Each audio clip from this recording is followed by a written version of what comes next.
Paano ba kumita dito?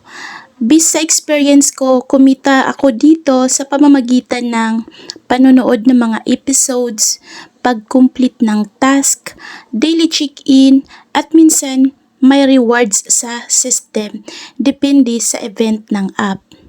Habang nanonood ka, may mga points na o rewards kang may ipon. Kapag sapat na ang naipon mo, pwede mo na itong i-redeem depende sa available na withdrawal option sa app. Kung gusto ninyo ng mas marami pang ganitong app, review at earning ideas, don't forget to like, subscribe at pindutin ang notification bell para mas update kayo sa mga susunod kong upload. Habang nanonood ka, may mga points o rewards kang naiipon. Pero mga ka-app income reminders lang ha, ang video na ito ay based lamang sa aking experience, hindi pa ito guaranteed ang kita. Depende pa rin ito sa effort, oras at update ng app.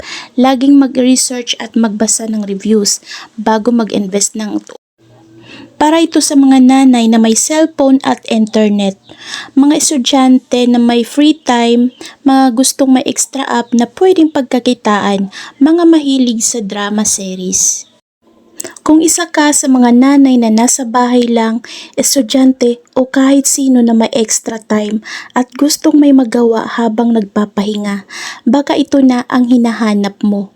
Ano nga ba ang Bright Drama? Ang Bright Drama ay isang app kung saan pwede kang manood ng iba't ibang short drama series. Madali lang siyang gamitin at very simple ang interface niya. Pag open mo pa lang ng app, makikita mo agad ang mga trending at recommended na episode. Ang maganda dito, short episode lang siya, kaya hindi ka mapuboard at hindi rin masyadong matagal ang panonood. Simple lang 'di ba? Habang nagpapahinga ka, nanonood ka na, may chance ka pang magkapera.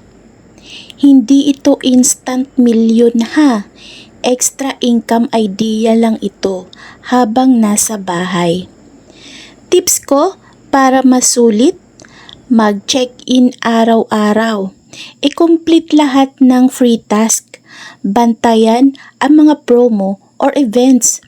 Huwag maglabas ng pera kung hindi sigurado. Mas maganda pa rin yung libre at walang risk. Kung gusto nyo ng mas marami pang ganitong app, review at earnings ideas, don't forget to like, subscribe at pindutin ang notification bell para mas update kayo sa mga susunod.